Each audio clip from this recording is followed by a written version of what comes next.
अस्सलाम वालेकुम। अल्लाह से दुआ है कि आप सब लोग खैरियत से हो। फाइनली मैं आपके साथ ये वीडियो शेयर कर रही हूँ जहाँ मैंने बहुत सारी पैकिंग और बहुत सारी शॉपिंग के बाद खुद को रेडी कर लिया। बस अभी तो यहाँ से उड़ने का टाइम था, लेकिन ये उड़ना इतना आसान नहीं है। इस ट्रैवल में भी सीखने को बहुत कुछ मिला। सबसे पहली बात तो रमजान में कभी भी आपको ट्रैवल प्लान करना ही नहीं चाहिए। हम 3 साल से सऊदी अरेबिया में शिफ्ट हुए हैं और हम हर साल मक्का मदीना जाते हैं रमजान में, मगर लास्ट ईयर के एक्सपीरियंस के बाद से इस बार हमने सोचा कि रमजान में नहीं जा सकते। इसके पीछे मेन रीजन उसका रश ही है, जो मैं आपके साथ शेयर करती हूँ। लास्ट ईयर 27वीं की रात जब हम मक्का में थे तो मगरिब की नमाज से लेकर तरावी तक हम बसेस में बंद रहे, वो भी बहुत छोटे छोटे बच्चों के साथ। तो बस इस बार हमने अपना प्लान पाकिस्तान के लिए बना लिया। भाई ये प्लान भी छोटे छोटे बच्चों के साथ बिल्कुल भी स्मूथ नहीं था। एक तो रमजान की अपनी रूटीन होती है, फिर मुझे घर छोड़ना कौन सा आसान था। अभी तक तो आप सबको पता है कि ये सफर मैंने काशिफ के बिना किया है, अकेले बच्चों को लेकर, लेकिन उससे पहले बहुत सारी पैकिंग और बहुत सारी शॉपिंग। पैकिंग के लिए तो हमें गर्मियों के कपड़े ही रखने थे, लेकिन सर्दियों के कपड़े भी तो अलमारियों से निकालने थे, जो कि यहाँ किसी काम के नहीं होते। पुराने कपड़े तो बस पाकिस्तान में किसी के काम आ सकते हैं, इसलिए सूट केसेस के नंबर्स भी बढ़ जाते हैं। सच्ची में हम पैकिंग करने वाले ओवरसीज पाकिस्तानी हर वक्त इसी मुसलसल जद्दोजहद में होते हैं। मेरे व्यूअर्स में से अगर कोई ओवरसीज है तो अपना एक्सपीरियंस भी शेयर करें। मुझे तो पाकिस्तान में कपड़े पहुंचाने होते हैं, बिकॉज यहाँ तो कोई लेने वाला नहीं होता। सर्दियों को भी पैक करना था, कईयों को निकालना था, और रो धो के बस ये सब काम मुकम्मल कर ही लिया। इस समय मेरे बच्चे बहुत रुल गए सच में। So first lesson before the travel was Ramzan का महीना घर में बस टिक के गुजारना चाहिए। रोजों की अपनी एक रूटीन होती है। फिर कुनैन के अचानक बीमार होने से हमने टिकट चेंज करने का चेक किया तो वो बहुत ही एक्सपेंसिव पड़ रही थी।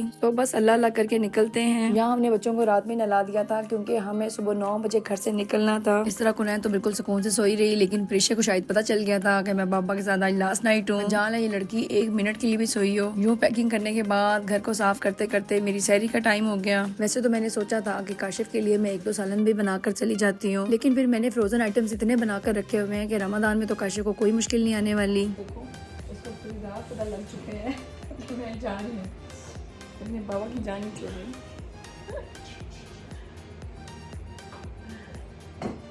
अल्हम्दुलिल्लाह last series with Kashif of this Ramzan.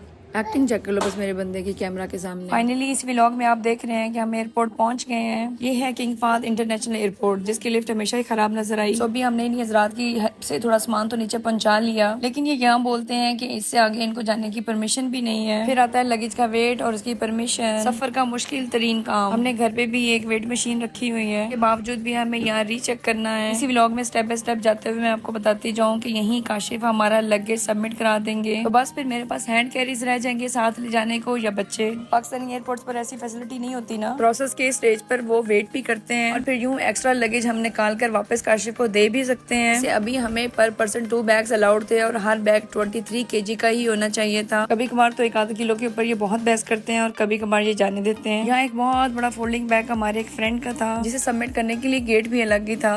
अभी मेरे पास है 2 हैंड कैरीज और 2 बच्चे, और यहाँ हम काशिफ को अल्लाह हाफिज कर चुके हैं। कसमें इस टाइम में इमोशनल क्या होना, अगली फिक्र पड़ी हुई थी कि बच्चों को और 2 हैंड कैरीज को लेकर मैं कैसे पहुंचूंगी जहाज में।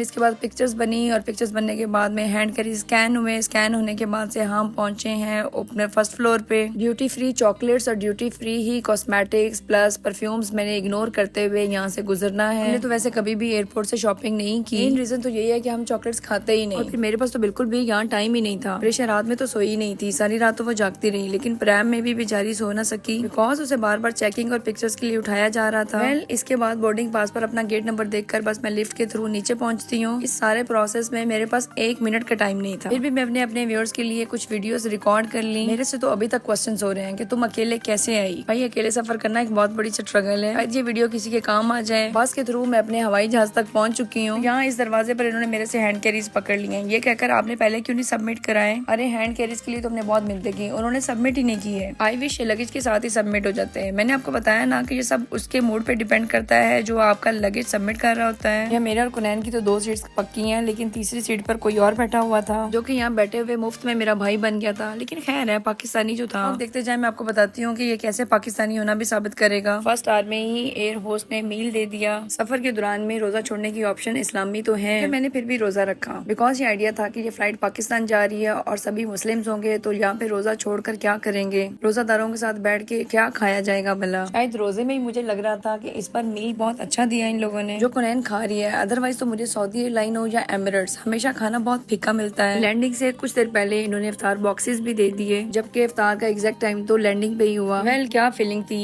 एक एक मिनट मैंने गिन गिन के गुजारा और जब मुझे पाकिस्तान नजर आया ना तो मुझे ऐसे लगा कि जैसे मैं अपनी मंजिल पे नहीं किसी जन्नत में पहुंच रही हूँ। हाय कितना प्यारा लगता है ना अपना मुल्क, ये कोई नहीं समझ सकता हमें। ये सफर बच्चों की वजह से बिल्कुल भी कन्वीनियंट नहीं था क्योंकि मैंने अपना माइंड पहले से बनाया हुआ था। हाँ फिर इसी तरह से आप मैनेज करने के लिए भी पहले से माइंड प्रिपेयर कर लेते हैं। आपको मैं बताती जाऊँ कि परिशे पहली बार पाकिस्तान की सरजमीन पर उतरी है, उससे कहीं ज्यादा मुश्किल सफर इसका था।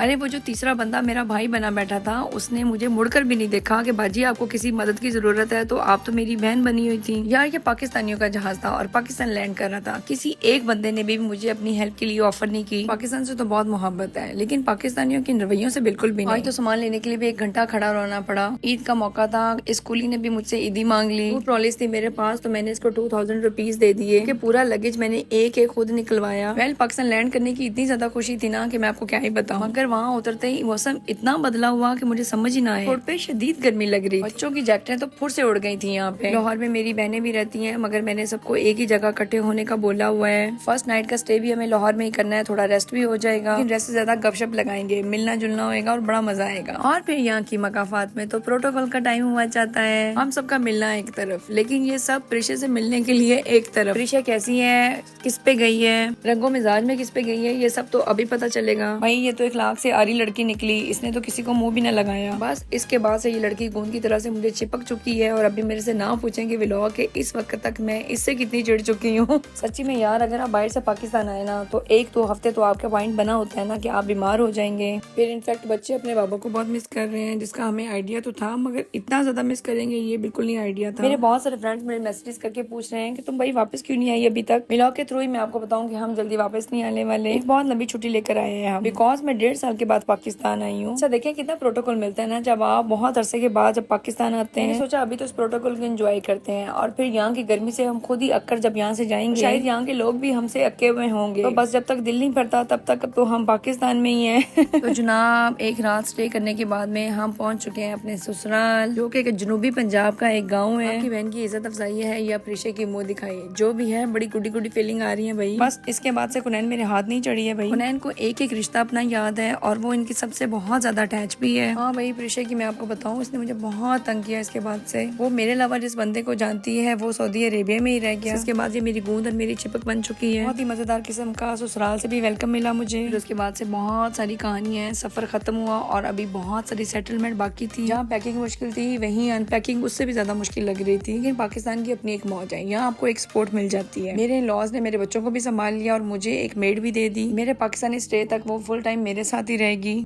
भाई उस हेल्पर को चेक कर लें, वो कहती है कि बाजी सिर्फ मुझे यहीं पे रखना, ये ना हो कि मुझे सऊदीया ले जाना, मैं अकेली नहीं रह सकती।